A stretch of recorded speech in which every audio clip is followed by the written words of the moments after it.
WSB. I so appreciate your support. I just love you, man, and I look forward to seeing you again. I'm not going to be a stranger. Listen to his show. Absolutely, 95.5. Tell me why, why can't we live together? Shelley Winter Show.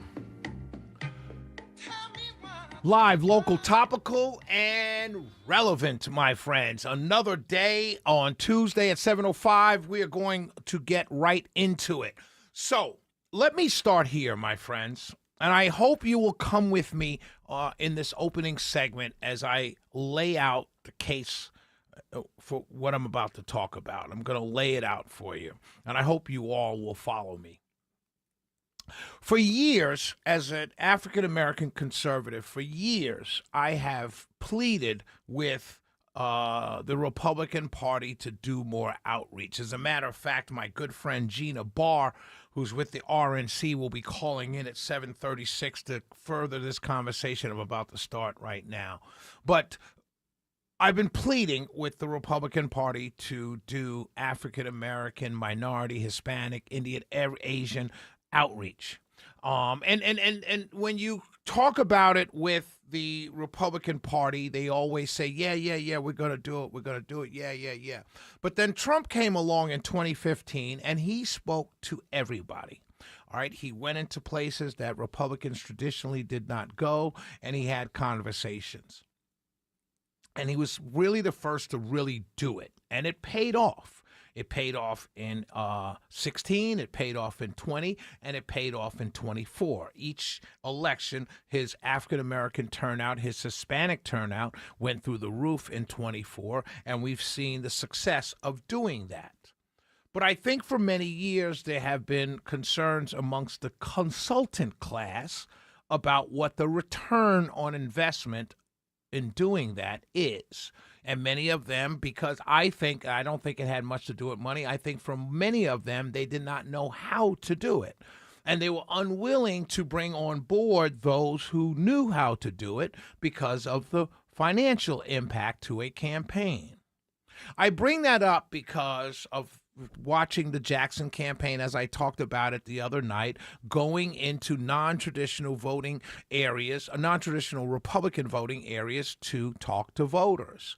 Well, I got some information today. Keisha Lance Bottoms, to her credit, she's going to do, I think, a 5 or 6 day swing through South Georgia, talking about health care. So it's a specific messaging going through South Georgia on health care. This is specifically targeting her policies on health care, and she's going to be doing that in South Georgia.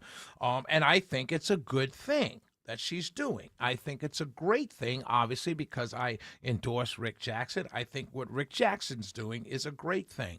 But I start with this because I want to bring why this is all so important. So Keisha is going through Statesboro, Jessup, Woodbine, Brunswick, Hinesville, Richmond Hill, and Savannah from July 29th to August 1st, a Southeast Georgia healthcare tour. And I'm good. I think that's wonderful. I think it's great what she's doing and what Rick Jackson's doing. The reason why I say it's great that they're doing this is because both candidates, gubernatorial candidates, seem to be going to places to talk to every voter. And when you think about that, you realize that here in Georgia, that's good for us, the voters. Because now we're all able to, whether I have my pick, right? I've endorsed Rick Jackson. Some of you listening to me right now, you may have your pick. You may have already picked Keisha Lance Bottoms, former Mayor Keisha Lance Bottoms. Some of you may be already on the Rick Jackson team. That's the conversation. That's not what I'm not talking to us necessarily. I'm talking to Georgia voters who want to hear from everyone. And traditionally, they don't get to hear from everyone. So they usually are making their choices based on where they've always voted. I've always voted Democrat. I'm going to vote for the Democrat. I've always voted Republican. I'm going to vote for the Republican. But in this gubernatorial race, as of July 28th, today, I'm seeing that both candidates are doing the work to get every voter to their side. And that only benefits us, the voters. It really does. It really does. Because now regular people that don't spend their days on social media arguing about politics, I'm talking about regular people who are concerned about how to get little Johnny to soccer practice and take the meeting on Zoom at the same time. I'm talking about people that are not consumed with politics, which is the vast majority of people, not only in the country, but the vast majority of people in the state of Georgia. And it's wonderful because those people get to see both candidates and they get to hear from both candidates and they get to ask questions of both candidates.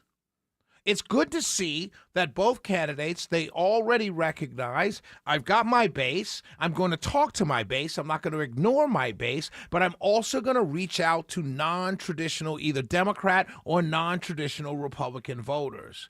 And I think both should be applauded for that because that only makes it better for all Georgia voters, no matter what side you may be voting on. Because what's happening is both candidates are going to hear from non-activists, non-base party voters about what they're going through. And those voters are going to be able to articulate to both of those candidates, here's what I'm going through, Mr. Jackson, Mrs. Bottoms. Here's what I'm going through, Mrs. Bottoms, Mr. Jackson. How can you help me with this particular issue? And that's what they're going to be focused on, answering those questions. And then win or lose, obviously the winner will be going into the governor's mansion in November or next January with an idea that what regular voters, regular people are going through. And I think we lose that in our current political climate when candidates only only speak to their base.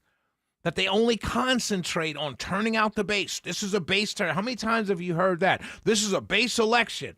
Well, if it's a base election, you're only going to get what the base wants. They're only going to talk about what the base wants. And it doesn't matter what 50% of the state wants because they're only talking to one side. I think it's wonderful that both former Mayor Keisha Lance Bottoms and billionaire businessman Rick Jackson are talking to non-traditional voters for their respective parties. I think it's an awesome thing.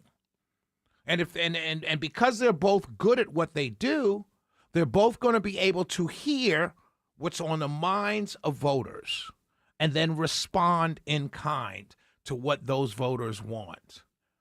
And I think that's wonderful for all of us.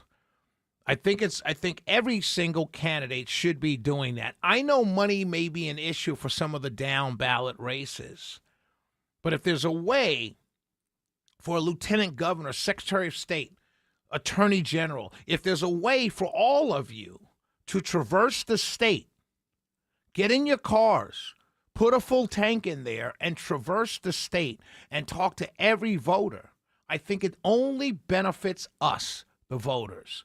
Doesn't benefit the parties. It doesn't necessarily benefit the bigwigs, but it benefits us, the voters. Because at the very least, we, the voters, we, the people, get to hear from both candidates and they get to hear our concerns. And that's good for us. And anybody that tells you that it's not good for us is probably a partisan hack. The Shelley Winter Show, 404-872-0750, 1-800-WSB-TALK. When we come back, I got to talk about Choa some more. Did I tell you that you guys donated $2,306,264 when we come back? It's the Shelley Winter Show.